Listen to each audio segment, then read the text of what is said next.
에베소 교회는 그 당시는 이제 소아시아라 그랬어요. 지금은 터키, 또 이름이 바뀌어졌죠. 트리키에.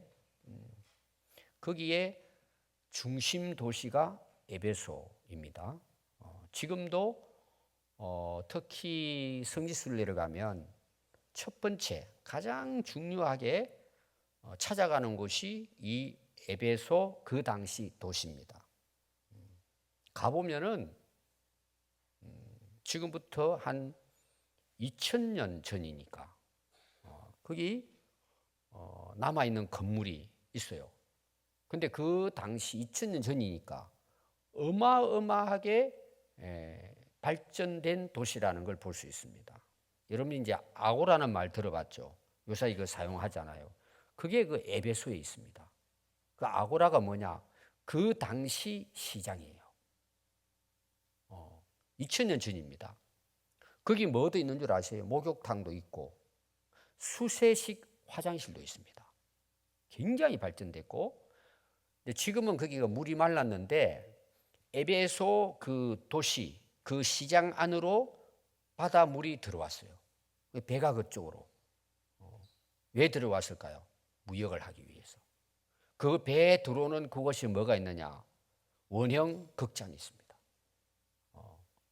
그 언덕처럼 산을 깎아가지고 이제 아래에다가 무대를 만들고, 그리고 이렇게 약간 그 원형으로 이렇게 해서 그 당시 극장으로서 거기에 많은 사람들이 모여든 그런 곳입니다. 근데 지금도 가가지고 거기에 한 번씩 음악회를 합니다. 잘 이제 시간 맞춰가면은 음악회 할 때 그 기간에 그거 갈 수 있어요. 저들이 방문을 했을 때에 음악회를 준비하는 시간에 갔어요. 그래서 우리 또 사모님 중에 찬양을 잘하는 분이 실제로 그 무대에 있어가지고 우리는 저 위에 올라서 앉아 있는데 그 마이크 스피커도 없어요. 근데 거기까지 소리가 들리는 거예요. 신기하게. 얼마나 그러면은 그 당시 그 도시가 발전됐는가 알겠죠. 근데 이런 문제가 뭘까요? 우상의 도시입니다. 여신상을 숭배해요. 그래서 거기 가면은 여신들이 다 거기 돌로 해가지고 신상을 만들어 놨습니다. 근데 들어가는 입구에 뭐가 있느냐 하면은 어느 여신이 그 돌로 이제 깎아놨어요. 모양을 내가지고 누워 있습니다. 비스듬하게 누워 있어요. 여러분 거기에서 만들어진 신발이 있어요. 그게 뭘까요? 나이키입니다. 가보셨어요? 나이키 같았습니까? 네, 나이키 그걸 보고 나이키 만드는 거예요. 그만큼 중요하고 그 당시 발전된 도시입니다. 그런데 거기에 복음이 들어간 거예요. 그래서 거기에 가면은 도서관이 있습니다. 무슨 도서관일까요? 두란노 도서관입니다. 사도행전에는 두란노 서원이라고 되어 있죠. 그리고 굉장히 문화나 이런 것들이 발전된 그런 도시에 바울이 가서 복음을 전해서 세워진 교회가 에베소 교회입니다. 그래서 여기 에베소서에도 나오고 사도행전에 나오고 또 에베소 교회가 어디 나올까요? 요한계시록에 나옵니다. 굉장히 중요한 도시고 중심 역할을 했던 교회가 에베소 교회인데, 바울이 지금 에베소 교회에 편지할 때는 바울이 어디 있을까요? 로마 감옥에 2년 동안 갇혀 있습니다. 그리고 편지를 쓴 거예요. 그래서 여러분들이 사도행전 그 마지막 부분에서는 하나님 나라를 복음을 전하고 바울의 이제 그 사역이 끝이 납니다. 이제 순교한 거죠. 그리고 사도행전 다음에 무슨 서신이 나와요? 사도행전 다음에 뭐죠? 로마서, 그 다음에 쭉 다 나오죠. 거의 대부분 바울이 기록한 편지입니다. 그럼 그 편지 내용이 뭘까요? 오늘 우리로 말하면 설교입니다. 그 교회를 향한 하나님의 말씀을 기록을 해서 보냈습니다. 그럼 오늘 이 에베소 교회에 사도 바울이 편지를 보내고, 우리가 이제 새벽에 제가 월요일부터 새벽 기도하면서 말씀을 본 말씀의 책이 어디였죠?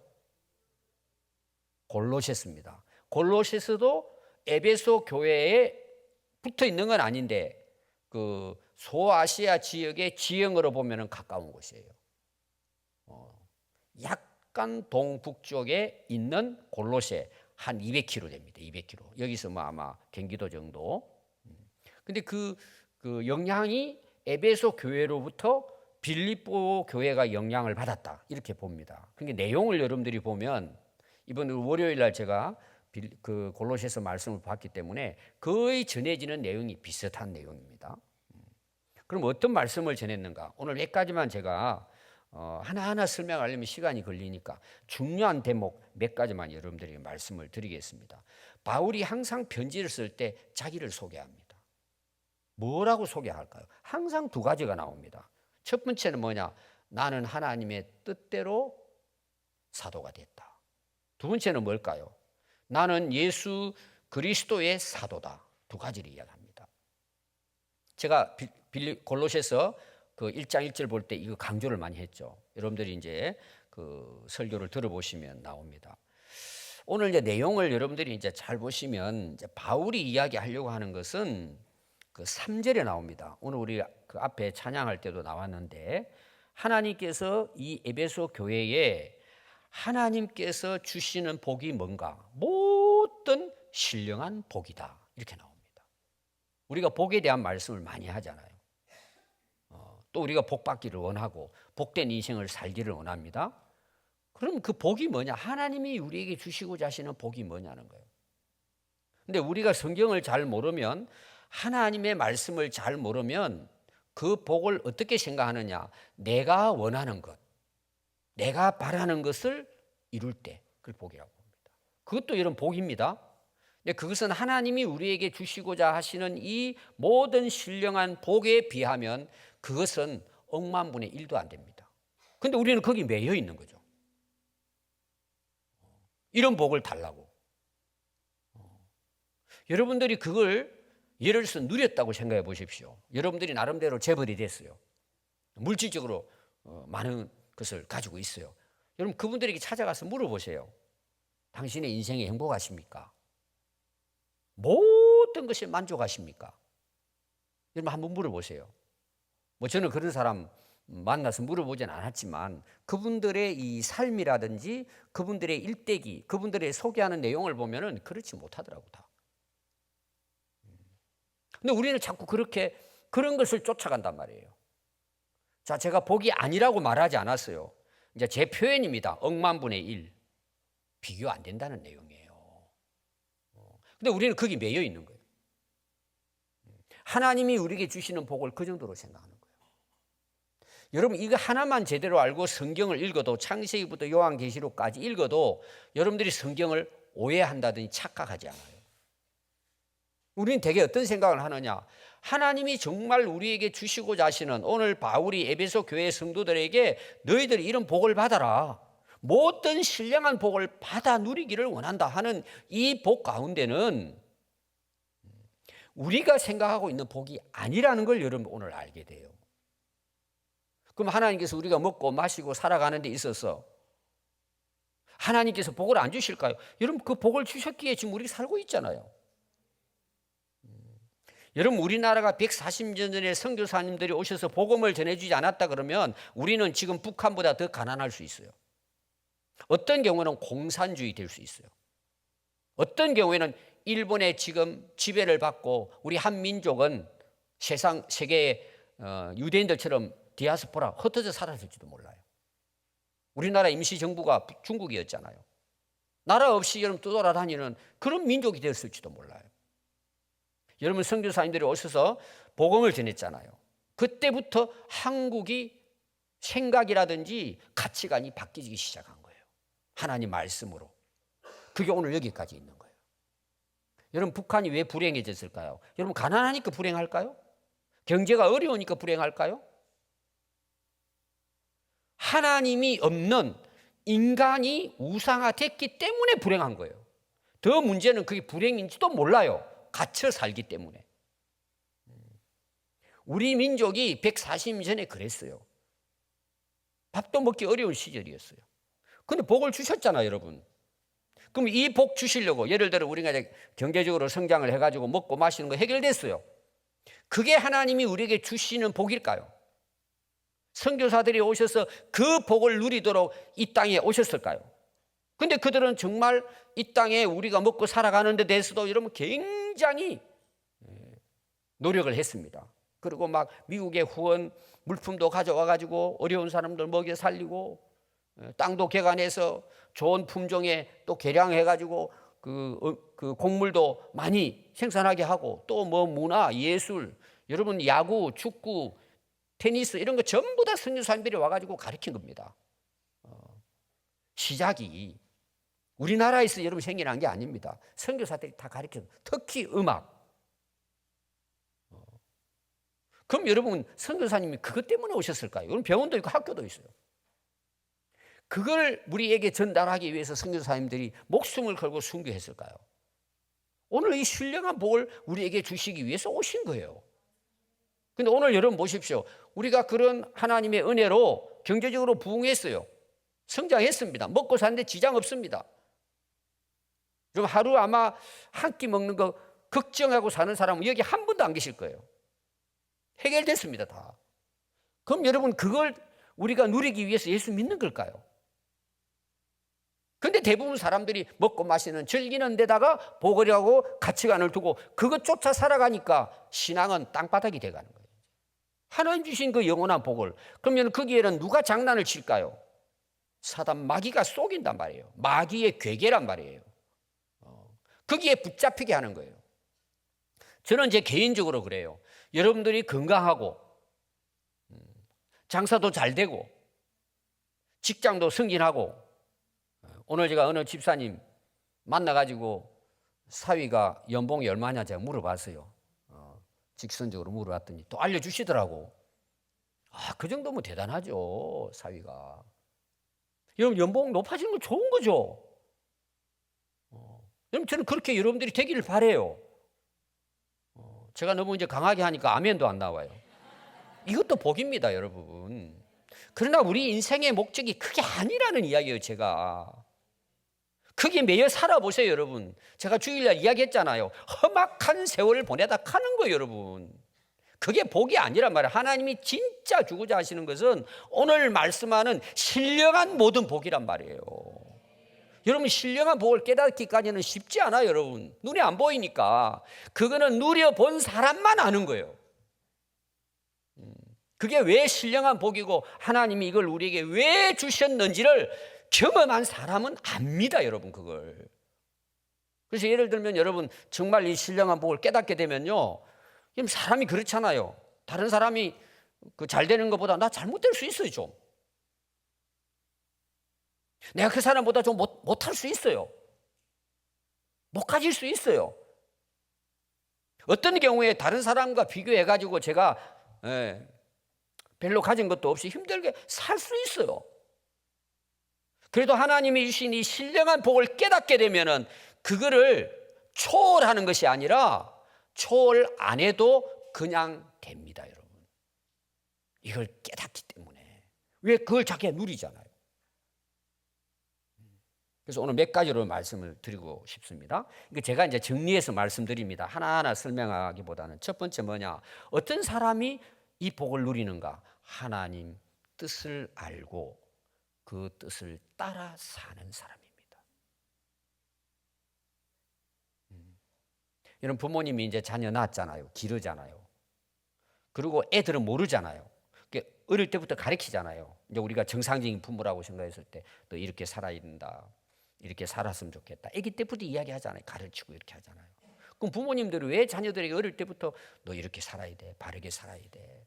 오늘 우리로 말하면 너 정말 예수님 믿고 하나님 믿고 잘 살아야 돼. 이렇게 해야 돼. 이건 하지 마. 이렇게 하면 안 돼. 세상 사람들 따라가는 대로 하면 안 돼. 여러분 그거 왜 가르치세요? 자식 잘 되라고 가르치는 거 아닙니까? 여러분 악한 부모라도 자식에게는 좋은 거 준다 그러잖아요. 왜 그렇게 하죠, 여러분?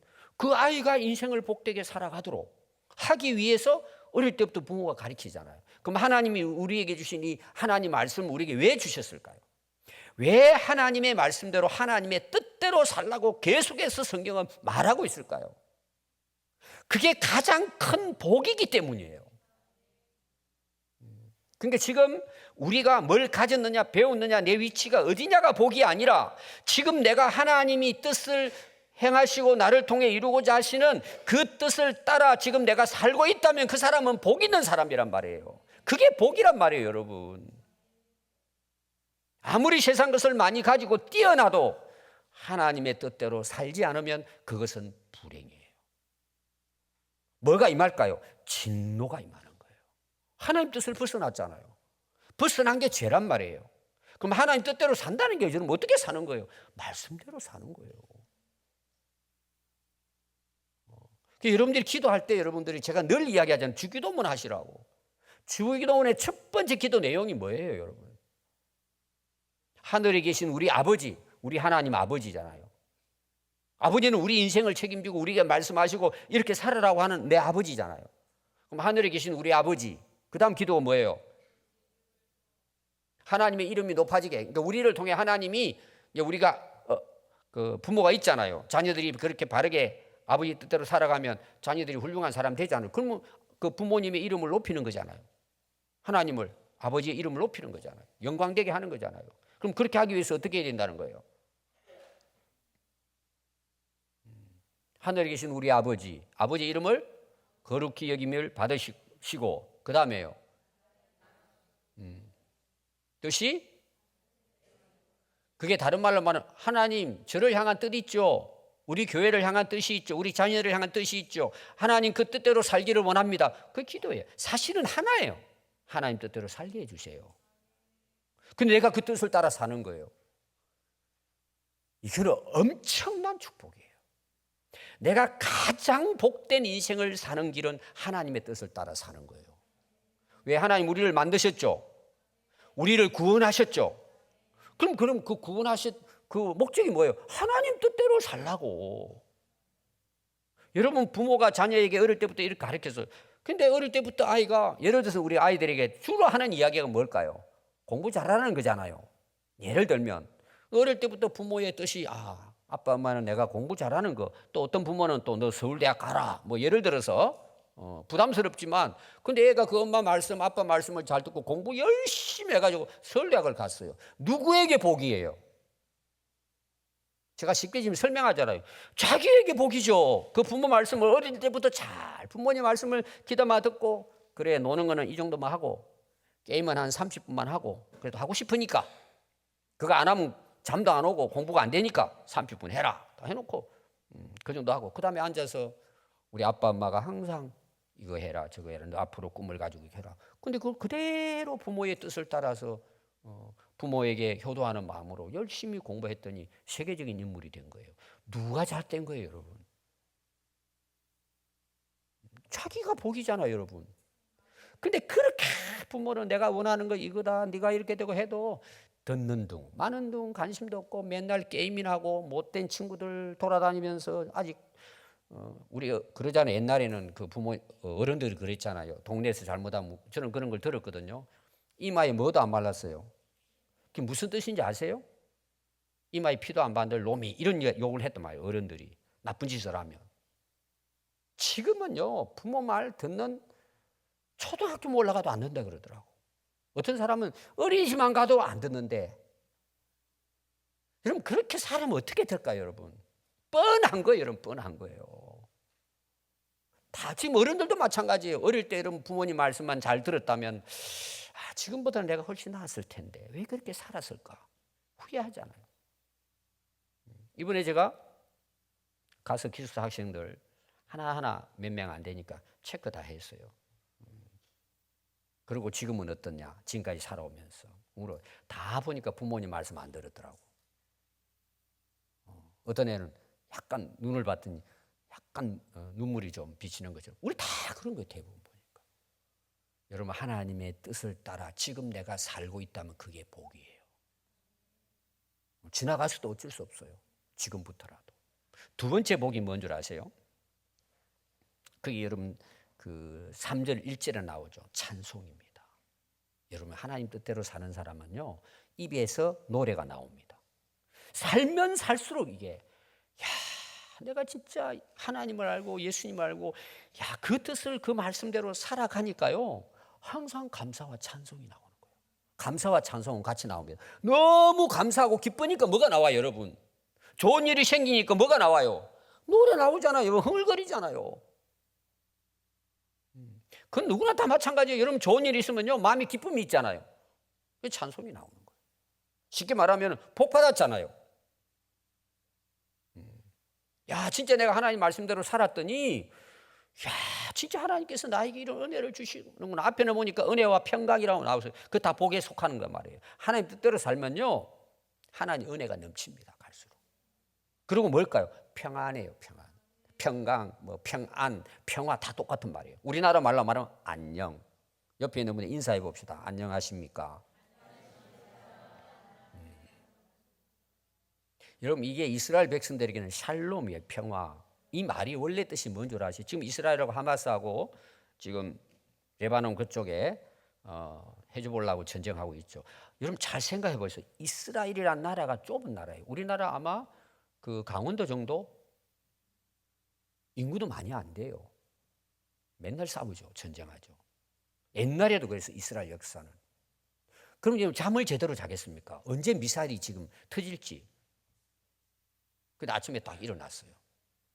그럼 만나서 인사하는 전쟁 중에 하는 이야기예요. 하루 잠 잘 자고 살아났습니까? 이런 뜻이에요. 지금 우리나라 어때요? 우리나라는 뭐 냉전 상태이긴 하지만 아직 전쟁은 실제로 안 치르고 있죠. 지금은 일어나도 여러분들이 뭐 안녕이 인사도 할 필요도 없고 느낌도 없죠. 근데 과거는 우리나라가 힘들었잖아요. 그러니까 그 샬롬이라는 뜻은 전쟁 중에 죽지 않고 살아났습니까? 아침도 그래도 호흡하고 일어났습니까? 편안하게 잠자고 일어났습니까? 이게 샬롬이에요.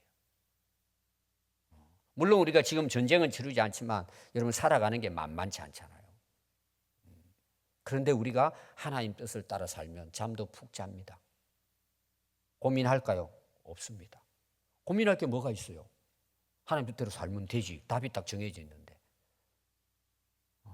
그럼 그 인생이 뭘까요? 샬롬이에요. 전쟁 가운데서 샬롬이에요. 세상이 아무리 힘들어도 평안해요. 그럼 뭐가 나올까요? 감사가 나오고 찬송이 나오죠. 그런데 여러분 마음이 우울해요. 걱정, 근심으로 가득 차 있어요. 불안해요. 긴장 상태에 빠져 있어요. 여러분 그런 사람이 노래 부르는 거 봤습니까? 그래서 노래를 연구한 사람들이 그런 게 있어요. 맨날 죽는 노래만 부르는 사람이 있어요. 어두운 노래 있죠. 어두운 노래. 그 사람은 그렇게 해서 갔대요 다. 제가 오래전에 그 내용을 읽어봤어요. 그래서 인생을 우울하게 부르는 노래 있잖아요. 근데 그렇게 부르는 사람은 그렇게 우울하게 살다가 그렇게 죽었대 다. 그 가사하고 그 이렇게 대조해서 나오는 거 보면 참 신기하더라고. 근데 우리는 항상 감사하고 기쁘니까 하나님을 찬송하게 되는 거예요. 그 은혜를 찬송하게 되고. 여러분 그게 복 아닙니까? 내가 찬송할 수 있다는 거.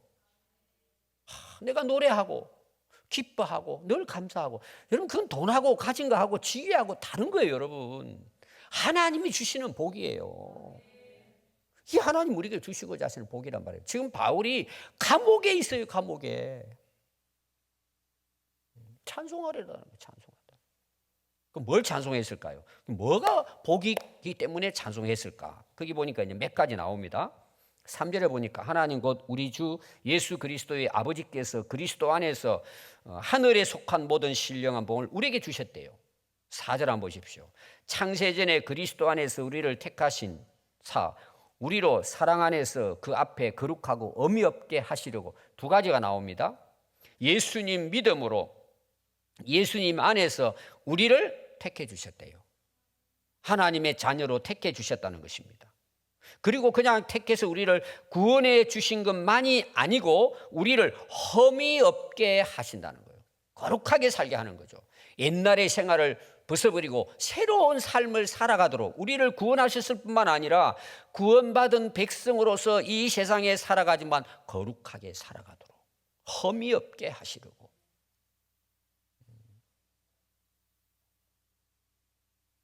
우리가 많이 가지는 것도 복이고 높은 지위에 오르는 것도 복입니다. 그런데 이런 사람 중에요, 대 먹지 못한 사람 많습니다.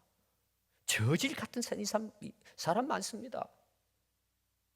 세상적으로는 많이 가지고 높은 자리에 있었지만 그 인생이 정말 추잡한 인생 많습니다, 여러분. 여러분 그분들 존경합니까? 존경 안 하지 않아요. 비록 우리가 아무것도 없이 무명이지만 우리가 하나님의 자녀로 택함 받아서 구원받은 하나님 백성으로 내가 하나님 뜻을 따라 말씀을 따라서 선하게 살아가는 거죠. 과거 생활하고는 완전히 바뀌어졌어. 세상적인 가치관이 아니라 하나님 나라 가치관을 가지고 누가 보든지 안 보든지 하나님 택한 백성으로서 살아가는 거죠. 여러분 그게 복이에요. 여러분 아무리 많이 가지고 높은 자리에 있어가요 못된 짓 하고 인생 끝마치면요 마지막 비참해요, 여러분. 제가 어떤 분 이야기를 들었는데요, 오래됐습니다. 작년인가 돌아가셨는데요, 굉장히 높은 직위에 있었는데요, 조문 오는 사람도 없고 그 또 딸들이 오지 말래 그랬대요. 살아 있을 때는 막 사람들 줄 섰대요. 행사만 있으면. 너무 쓸쓸해가지고 그 장례 치른 목사님이 저보고 이야기하시더라고. 주례하신 분이 딸들이 와가지고 목사님 빨리 장례식 마쳐주세요. 가족끼리 모여가지고 정치인 유명한, 내가 그 집에도 가봤어요.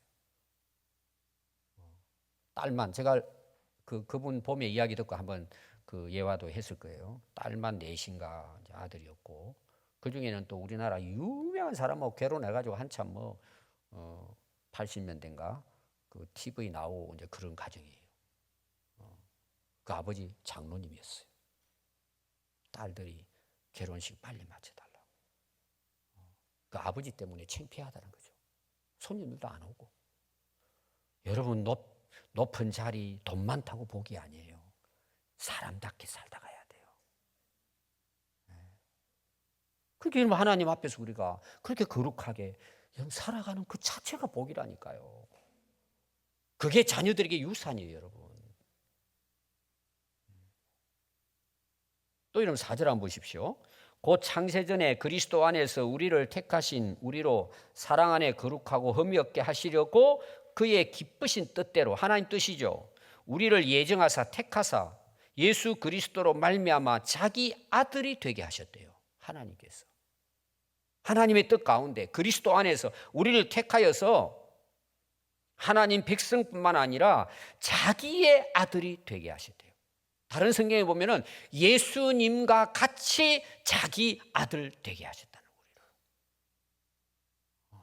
우리가 하나님의 아들이 됐단 말이에요. 신분이 바뀌어진 거예요. 어떻게 우리가 하나님 자녀가 됩니까, 여러분? 아들이 되고 딸이 됩니까? 그럼 여러분, 우리가 부모님이 훌륭한 분이다. 그럼 우리가 그 부모님 빽이 있잖아요. 그걸 나쁘게 쓰는 사람도 있지만, 여러분 얼마나 그 훌륭한 부모님 밑에서 내가 태어났다는 게 얼마나 이게 영광이에요. 어떻게 감히 우리가 하나님의 아들, 딸이 됩니까? 우리가 저주받고 멸망받아야 할 인생이잖아요. 우리의 살아온 인생을 보면. 근데 예수님 안에서 기쁘신 뜻대로 우리를 택해서 자기 아들과 딸 삼아주셨대요. 여러분, 우리가 뭘 자랑할 수 있습니까? 우리가 세상에 나가서 왜 당당하게 살 수 있습니까? 내 가진 것 때문입니까? 내 가지고 있는 권력이고 내 어떤 높은 권세입니까? 내 능력입니까? 왜 우리가 세상에 나가서 당당하게 살지 못합니까, 여러분? 우리가 하나님의 아들, 딸이라고 고백하면서도 이게 여러분 어마어마한 거잖아요. 근데 왜 기죽고 살아요? 어떤 분들은 나는 자존감이 약하다 그러더라고요. 여러분, 우리 다 자존감이 약해요. 우리 돌아보면 부족하잖아요.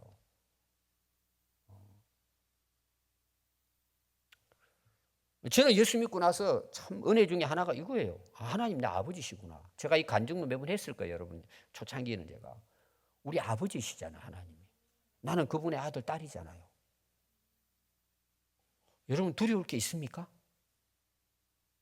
그걸 진짜 믿고 아는데 두려울 수 있습니까? 안 믿는다는 거죠. 그냥 하나님은 그냥 내 머릿속에 안 계시는데 종교적인 우상으로 보는 거죠, 하나님을. 자기하고 관계가 없어요. 여러분 진짜 우리 아버지 하나님이 나의 아버지시냐는 거죠. 목사님 그게 중요한 게 아니고 뭔가를 이렇게 줘야 이게 하나님 아버지지. 신분 자체가 바뀌어졌다는 건 엄청난 거예요, 여러분. 오늘부터 여러분 좀 기 살리세요. 여러분 자존감이 뭐 내가 배우고 이루고 성공하니까 자존감입니까? 세상에서 성공하니까 자존감입니까? 그거는 여러분 나이 먹고요 70만 넘어가지고 계단도 한 걸음 올라가기 어려울 때 와봐요.